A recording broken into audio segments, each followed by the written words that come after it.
प्रयत्नाद्यतमानस्तु योगीशं शुद्धिकिल्बिषः अनेकजन्म संसिद्धः ततो याति परांगतिम। प्रिय दर्शकों, नमस्कार। एक बार फिर से उपस्थित हूं आप सबके सामने शुक्रवार के बाद शनिवार के कार्यक्रम में विश्लेषण जन्म कुंडली का। इस कार्यक्रम के अंतर्गत आज जिनकी कुंडली लेकर के आया हूं वो वही कुंडली, जतिन नाम है इनका, गर्ग। और इनकी कुंडली में मैंने कल आपको बता रखा है लग्न, नवांश और दशमांश कुंडली के बारे में मैंने बात कही थी कि मैं चर्चा करूंगा। उसमें से आज इनके दूसरे चैप्टर को लेकर के उपस्थित हूं, जहां मैं आपसे चर्चा करने वाला हूं। यहां मैंने नवांश चार्ट बनाया है। आज लग्न को प्राथमिकता कमजोर या कम और दशमांश को नवमांश और दशमांश का समतुल्य अध्ययन करेंगे। मैंने कल इनकी कुंडली का लग्न चार्ट का विस्तृत विश्लेषण कर रखा था, जिसमें मैंने संपूर्णतया ये बात बताने का विशेषतया फोकस मेरा ये था कि ग्रह कौन सा कमजोर है और कौन से ग्रह से बिगड़ने के कारण, किस ग्रह के बलाबल और बल के कमजोरी के कारण व्यक्ति का काम रुक रहा है या व्यक्ति कैसे विचारों से प्रेरित हो रहा है। आज के कार्यक्रम में मैं आपसे इनकी कुंडली के नवांश कुंडली पर चर्चा करूंगा। बने रहिएगा कार्यक्रम के अंतिम हिस्से तक, कहीं नहीं जाना है। शुरू करते हैं आधे घंटे तक की यात्रा।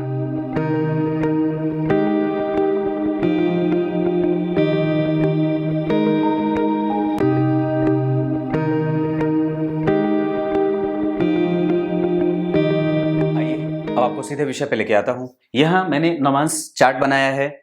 यहां लग्न में ही 12 नंबर लिखा हुआ है। कहने का मतलब है कि यहां पे जो जन्म कुंडली के लग्न चार्ट में, यहां लग्न कुंडली, ये दशमांश और ये नवांश को मैंने पहले प्रमुखतया दिखाने का प्रयास किया है। यहां 12 नंबर लग्न में बना, यानी कि व्यक्ति की कुंडली में अगर 12वें नंबर की राशि जो जन्म कुंडली के 12वें भाव में बनती है, अगर लग्न में बने और लग्न में ही सूर्य और चंद्रमा बने, तो व्यक्ति के मन को संशय में डालेंगे। किस चीज को लेकर के? विवाह को लेकर के। व्यक्ति का मन ढूलमूल रहेगा। किस विषय को लेकर के? तो ये किसका चार्ट है? नवांश चार्ट। तो ये किसके लिए समर्पित होता है? ये पत्नी को लेकर के समर्पित होता है। इस वजह से व्यक्ति जो होता है वो पत्नी को लेकर के ढूलमूल सा बना रहता है। वस्तुतः जब आप कुंडली देख रहे हैं, जब आप ज्योतिष पे भरोसा कर रहे हैं और जब आप देवता गण, रश्मि, पिंड और वैज्ञानिक शोध और रिसर्च आदि पे भरोसा कर रहे हैं, तो निसंदेह ये ज्योतिष को देखने और समझने का एकमात्र फलाफल यही होता है कि जो बात कुंडली में दिखा रही है कि व्यक्ति के विवाह को कमजोर या व्यक्ति विवाह से ना कर सकता है, तो हमें वास्तव में इसको यही समझना है कि नहीं, ऐसा हो सकता है तो हमें बचना होगा। नहीं तो इसका कोई मतलब क्या है और इसका औचित्य क्या है? ग्रह दिखा रहा है अगले महीने एक्सीडेंट है, अगले महीने ये होने वाला है या अगले महीने ये हो सकता है, तो क्या हम उसी हिसाब से उसी ढर्रे पे चलते जाएंगे कि ऐसे तो होना ही है, तो हमें बचने का कोई मतलब नहीं है या बचाने का खुद को मतलब नहीं है? नहीं, वस्तुतः इसकी प्रामाणिकता यहीं पे सिद्ध हो जाती है कि आप अपने आप को बचाने का शुद्ध संकल्प लेके बैठ जाओ, अपने आप को बचाने का और अपने आप को बेहतर तरीके से उस चीज से निकालने का, उसके हल ढूंढने का प्रयास करने के पीछे आपका दिमाग लगना चाहिए। नहीं तो अगर एक व्यक्ति जो ये कहता है कि मैं ज्योतिष को नहीं मानता, फिर वो वही करेगा जो ग्रह उससे कहवाना या करवाना चाहते हैं। बात मूलतया ये है कि अगर आप नहीं मान रहे हैं, इसके पीछे का तर्क यही है कि वो ग्रह खुद आपसे नहीं मनवा रहा है। उसमें आपकी कोई परिणति नहीं है और नहीं आपकी कोई बुद्धि काम कर रही है। मतलब यह है कि अगर ये यहां पे अमावस्या दोष लग्न में लगा है, एक बात मैंने बताई थी कि जन्म कुंडली के किसी भी भाव में सूर्य और चंद्रमा का एक साथ बैठना ठीक नहीं होता है, सिवाय 10वें। अगर 10वें भाव में सूर्य और चंद्रमा बैठे हों तो निसंदेह बहुत अच्छी बात होती है, व्यक्ति को राजनीतिक लाभ और व्यक्ति को पद का लाभ दे देते हैं। लेकिन अगर लग्न में बने तो व्यक्ति को कंफ्यूजन में रखने वाले या व्यक्ति के काम को नुकसान में रखने वाले होते हैं। यहां 12 नंबर की राशि बनी है जो लग्न कुंडली के सप्तम भाव के अधिपति, यहां चंद्रमा मारक भी तो बन रहे हैं। सप्तम भाव में बैठा ग्रह मारक होता है, मार्केश होता है, मार्केश चल जाती है, कष्ट देता है वो। और दरअसल यहां पे सप्तम भाव में चंद्रमा की राशि नहीं बनी है, मीन राशि बनी है। व्यक्ति का मन भटक रहा है मछली की भांति। और यहां सप्तम भाव में नीच के शुक्र बैठे हैं, इसका मतलब है कि सप्तम भाव जो होता है वो मुंडेन एस्ट्रोलॉजी में विदेश का होता है, बाहर जाने का। तो गौर करने की बात है कि अगर व्यक्ति बाहर जाने का प्रयास कर रहा है और वो बार बार विफल हो रहा है, उसके पीछे का कारण यहां भी हो सकता है शुक्र के नीच होने के कारण।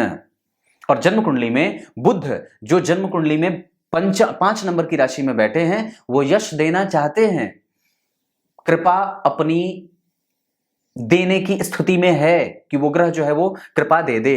जैसे होता है ना वो कोई था वो जो बोल रहे थे कि कृपा बरस जाएगी चटनी के साथ समोसा खा लो ऐसा नहीं। तो ये बात है, यहाँ पे बुध की जो स्थिति है वो 5 नंबर की राशि में बैठे हैं और यहाँ वो बुध जो है वो जन्म कुंडली में 9 नंबर की राशि में बैठे हैं। यहाँ के सुखेश और सप्तमेश, जहां सप्तम भाव में शुक्र के नीच के बैठ जाने के कारण दाम्पत्य में कई बार देर से फ्लरिश करने की स्थिति बनती है। पर एक बात बड़ी गंभीर है, जन्म कुंडली के 12वें भाव के अधिपति पंचम भाव में बैठे हैं और यहाँ पे 12वें भाव के अधिपति 12वें भाव में ही बैठे हैं। राहु और मंगल उस भाव को जलाने का काम कर रहे हैं और इस वजह से कि वहां के अधिपति वहीं बैठे हैं, तो कई बार व्यक्ति जो होता है वो दाम्पत्य को लेकर के ऊहापोह की स्थिति में यहां से भी नहीं निकल पाता है, या फिर कई बार ऐसी स्थिति की व्यक्ति खाली डरता डरता सा रहता है कि नहीं नहीं नहीं, पर ऐसा कुछ है नहीं, क्योंकि वस्तुतः यहाँ के अधिपति यहाँ बैठे हैं।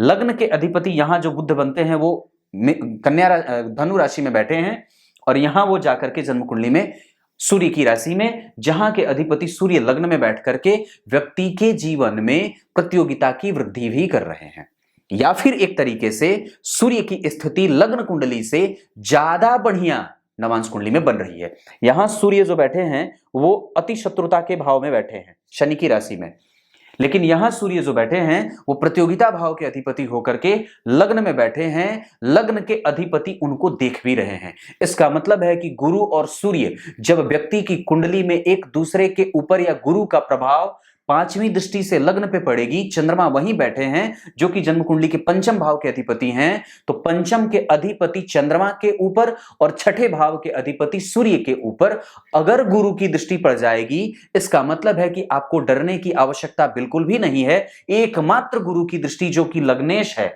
अगर भाग्य में जाकर के पुनः वापस उस भाव को देखेगा तो दोनों ही तरीके से व्यक्ति को बचाने का प्रयास करेगा और यह निस्संदेह एक सफल विवाह सिद्ध होने का प्रमाण भी देता है। इसके 2 तर्क सामने आते हैं कि जन्म कुंडली में बुध जो कि शुभग्रह होकर के बैठे हैं केतु के साथ, सप्तम के अधिपति छठे भाव में बैठे।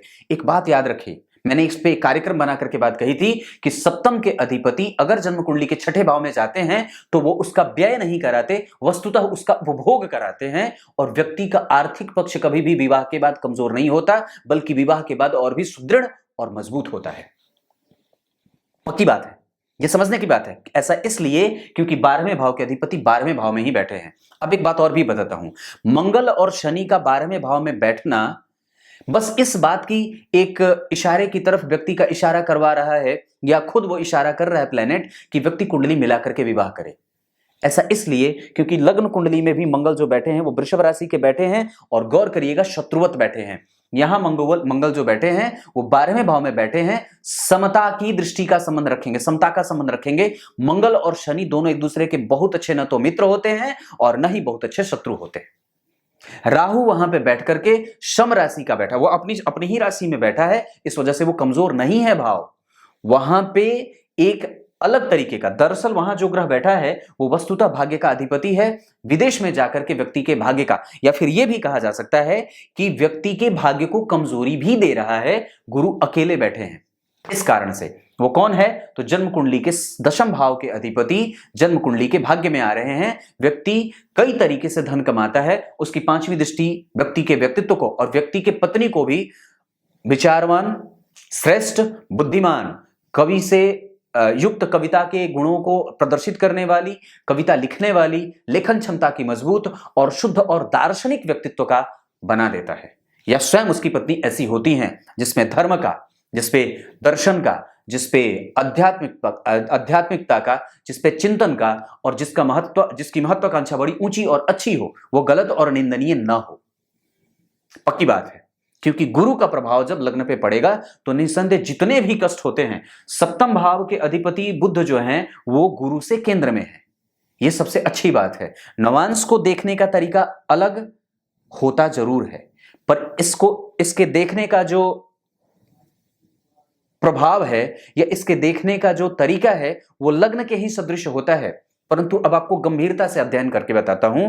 नवांश कुंडली के सप्तम भाव के अधिपति अगर नवांश कुंडली के लग्नेश बनते हो तो ये एक सुखद दाम्पत्य का इशारा कर देते हैं।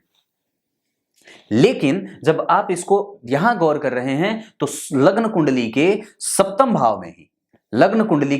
भाव में ही अमावस्या दोष का प्रभाव दिख रहा है। इस वजह से भी व्यक्ति कई बार कंफ्यूजन, आप जरा गौर करिए, इसको आप उठा करके यहां रख रहे हैं तो यहीं पे अमावस्या दोष बन रहा है। इस वजह से व्यक्ति कई बार विवाह को लेकर के कंफ्यूजन में रखता है। बस इतनी सी बात है। परंतु वो कंफ्यूजन में नहीं होना चाहिए क्योंकि गुरु का प्रभाव है और वो स्वयं लग्नेश है। लग्नेश जहां देखें उसकी स्थिति को मजबूत कर दें। लग्नेश की 7वीं दृष्टि वृषभ राशि पे पड़ रही है। थोड़ी सी कमजोरी, पत्नी हो सकता है थोड़े शांत स्वभाव की हो, नेचुरल जो है वो उनका बिहेवियर थोड़ा एक्टिव कम हो, और वस्तुतः जन्म कुंडली में उच्च की दृष्टि से यहां गुरु का प्रभाव पड़ेगा तो संतान का सुख, संतान से प्रेम और संतान की स्थिति और बुद्धिमान संतति के प्राप्त होने का योग भी प्रदर्शित होता है। नवांश कुंडली के दशम भाव के अधिपति का भाग्य में जाना यह व्यक्ति के कर्म क्षेत्र को उजागर करता है और विवाह के बाद व्यक्ति के भाग्योदय का इशारा भी देता है। जो व्यक्ति नहीं करना चाहता है वही करने के बाद व्यक्ति का लाभ बढ़ेगा।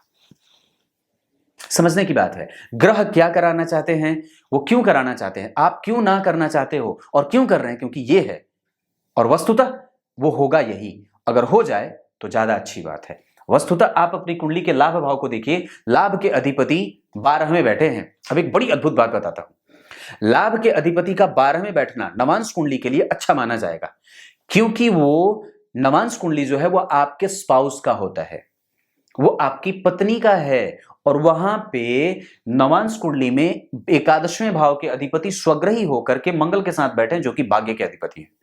जो भाग्य के अधिपति और लाभ के अधिपति का एक साथ जाकर के परम सुख की प्राप्ति होती है। 11वें भाव की स्थिति परम सुख और उच्चतम स्तर का सुख प्राप्त होता है। इस वजह से व्यक्ति को सर्वस्व सुखों का और सर्वस्व भोगों का भोक्ता बना देता है।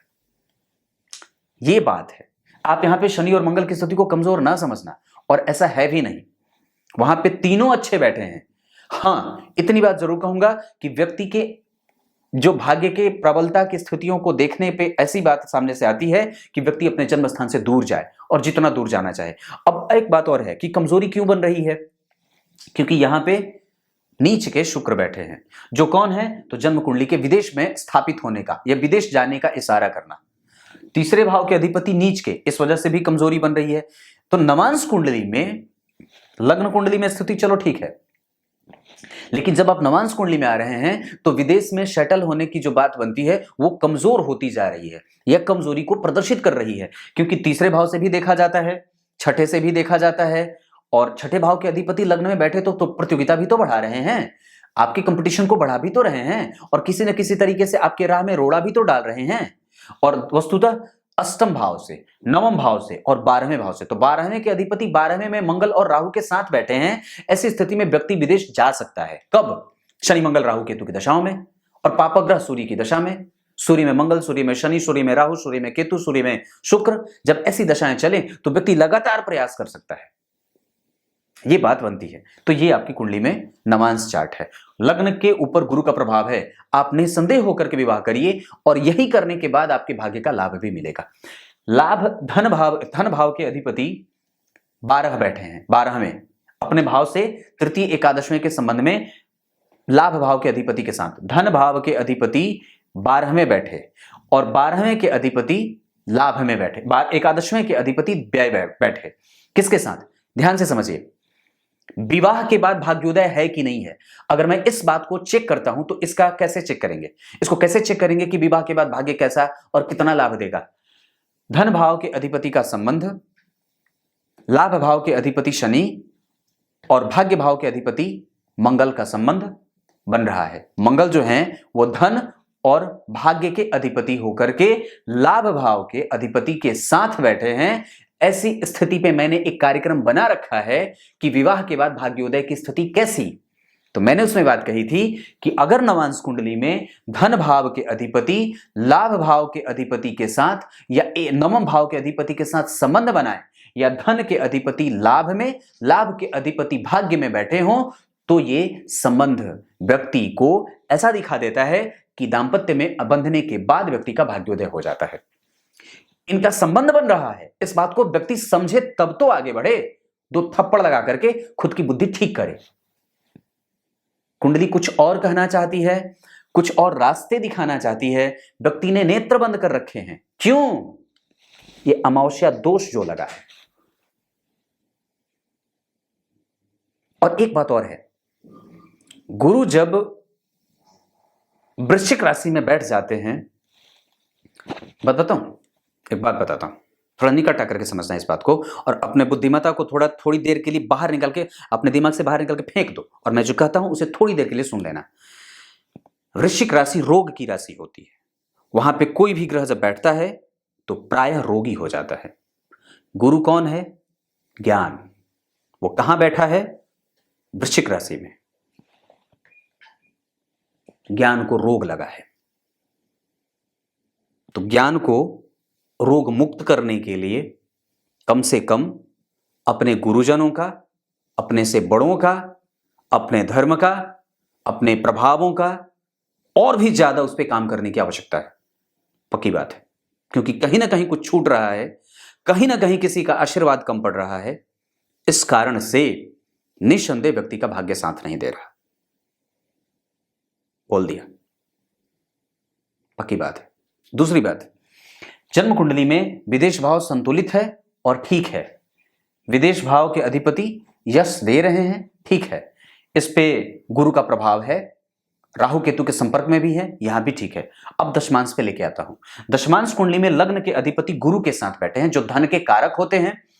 यहां पे अगर व्यक्ति विदेश जाकर के, या अगर मान के चलिए मैं एक बार के लिए ये कहता हूं बाहर नहीं जाना चाहे या नहीं बात बने, तो व्यक्ति अगर यहां पे भी अपना काम कुछ करना चाहे तो निसंदेह कर सकता है। उसके पास धन है, क्योंकि धन भाव के अधिपति सूर्य जाकर के जन्म कुंडली में मित्र की राशि में और बुध जैसे ग्रह के साथ देखे जा रहे हैं, जो विदेश भाव के। अगर व्यक्ति किसी न किसी तरीके से व्यवसाय करने के दिमाग से भी अगर बाहर जाना चाहे तो बिल्कुल जा सकता है, क्योंकि शुक्र 12वें में बैठे हैं, जो जन्म कुंडली के चतुर्थ भाव के अधिपति होकर के बाहर जाकर के व्यक्ति को व्यवसाय करवा रहे हैं। मिथुन राशि में बैठे हैं, तो यहां के अधिपति, जरा गौर करिए, बुध और शुक्र दोनों परिवर्तन कर रहे हैं। ऐसी स्थिति में व्यक्ति को जबरदस्त लाभ की स्थिति बनती है। यहां पे उच्च के शनि व्यक्ति को अपने काम में और अपने काम से उच्च मानसिक संतुलन या मानसिक शांति का भाव प्रदर्शित करेंगे। राहु बैठा है, इस वजह से व्यक्ति थोड़ा बहुत अपने आप को कमजोर कभी कभी पाएगा। कर्म का सुख, यहां उच्च के शनि बैठे हैं, तो व्यक्ति कुछ भी करना चाहे, अब आप देख लीजिए कि आप क्या करना चाहते हैं। पर वस्तुतः आपकी कुंडली में कर्म का सुख बड़ा बढ़िया है, और उस पे राहु केतु का संपर्क है। इस वजह से व्यक्ति जो होता है वो अपने आप पे ही कई बार कंफ्यूजन में अपने आप को डाल लेता है, या कई बार सब कुछ होने के बावजूद भी व्यक्ति दिमाग में कंफ्यूज रहता है, या फिर उसका दिमाग कंफ्यूजन में रहता है। अष्टम भाव के अधिपति शनि उच्च के हैं, परमानेंट सेटलमेंट का भाव होता है 8वां भाव, और यहां राजनीति, रणनीति और काम को लेकर के नए नए जो है वो प्रोजेक्ट तैयार करना, नए नए चीजों का प्रभाव विकसित करना, नया कुछ करना है। क्रिएटिविटी के कारक होते हैं मंगल और बुध। यहां पे मंगल की राशि बनी और जन्म कुंडली में सूर्य की उपस्थिति है। ये भाव खराब नहीं है, क्योंकि वो बुध से देखा जा रहा है और मंगल की राशि बनी है, और सूर्य यहां खुद बैठे हैं, जो कि धन भाव के अधिपति है। आपकी कुंडली में दशमांश कुंडली भी कमजोर नहीं है, क्योंकि जन्म कुंडली में लग्न के अधिपति का धन भाव में जाना, उसके पास है, इतनी शक्ति है कि वो अपने ही बल पे पैतृक संपत्ति के आधार को ही आधार बना करके उस पे अपना काम भी विकसित कर सकता है। दिमाग लगाइए, दिमाग लगाने की आवश्यकता है, क्योंकि गुरु और चंद्रमा का एक साथ बैठना, गुरु और चंद्रमा का देखना, चंद्रमा और गुरु का देखना, ये कोई सामान्य बात नहीं हो सकती है, और ये इत्तेफाक भी नहीं है। गुरु ने चंद्रमा का पकड़ा साथ, गुरु ने चंद्रमा को देखा, गुरु ने चंद्रमा को देखा। यह सामान्य है? बिल्कुल भी नहीं।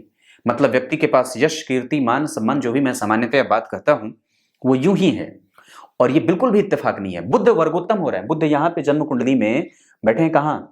बुध बैठे हैं लग्न कुंडली में, बैठे हैं लग्न कुंडली में यहां 9 नंबर की राशि में। यहां बुध जो बैठे हैं वो 5 नंबर की राशि में बैठे हैं। बुध जन्म कुंडली में धनु राशि के और यहां पे, और दशमांश कुंडली में बुध जो बैठे हैं वो 2 नंबर की राशि में बैठे हैं। जन्म कुंडली में शनि स्वग्रही लग्न कुंडली में शनि स्वग्रही 10 नंबर की राशि में, नवांश कुंडली में उनकी स्थिति और भी ज्यादा अच्छी। इसका मतलब है कि उसके पास इतनी क्षमता है कि वो प्रत्येक प्रकार की विपरीत परिस्थिति को अपने मुताबिक ढाल सके। आपके अंदर ये कला भी है, डरने की कोई आशंका भी नहीं और न ही डरने की आवश्यकता है और न ही जरूरत है। आपके पास जब जन्म कुंडली के 6ठे भाव में बुध बन जाए तो व्यक्ति ब्राह्मणों की सेवा, ब्राह्मणों को अर्पित करता रहे, दान की स्थिति को बढ़ाता रहे और व्यक्ति जो है वो अपने से बड़े और बूढ़ों का आशीर्वाद प्राप्त करता रहे और घर में घुस करके मार करके निकल जाए पर कोई भी उसका बाल बांका ना करे, तो आपको डरने की भी आवश्यकता नहीं है। उसके बाद अगर आप गौर करें तो चंद्रमा उत्तरा भाद्रपद के बैठे हैं नवांश कुंडली में, सूर्य जो है वो उत्तरा भाद्रपद के बैठे हैं नवांश कुंडली में। ये दोनों मंगल पूर्वा भाद्रपद के और शनि शतभिखा राहु के साथ, इस वजह से 12वां भाव नवांश कुंडली का बलवान और बलवती होते हुए देखे जा रहे हैं। गुरु जो हैं वो जन्म कुंडली में वृश्चिक राशि के, बुध और गुरु का एक दूसरे से केंद्र में होना व्यक्ति को बुद्धिमान और यशस्वी पत्नी के प्राप्त होने का योग लगा रहे हैं। अगर जन्म कुंडली के नवांश चार्ट के 7वें भाव में नीच के शुक्र बैठे हैं, इस वजह से इस भाव के अधिपति अगर पीछे जा रहे हैं, लेकिन चूंकि सप्तम के कारक कम से कम यहां बैठे हैं और इस भाव पे अगर गौर करें तो सूर्य की दृष्टि है जो कि 6ठे भाव का अधिपति होकर के, इस वजह से व्यक्ति के विवाह में कई बार विलंब या परेशानी या प्रताड़ित करने का प्रभाव दिखाता है। लेकिन गुरु का प्रभाव इन सभी प्रभावों को कमजोर करने का भी एक प्रभाव दिखा रहा है। मतलब निगेटिव कम और बिल्कुल भी नहीं, पॉजिटिव ठीक है। ये बात यहां से बनती है। दशमांश कुंडली में गुरु चंद्रमा शुक्र का यहां बैठना, परिवर्तन में जाना, सब चतुर्थ स्थान के अधिपति होकर के परिवर्तन राजयोग भी बना रहे हैं। ऐसी स्थिति में व्यक्ति का लाभ है। अगर आप पढ़ाई को छोड़ करके अगर ऐसा लग रहा है कि मैं देर कर रहा हूं या मेरे साथ बेवजह की देरी हो रही है, तो निसंदेह आप किसी और भी ध्येय के साथ बाहर जाने का प्रयास कर सकते हैं।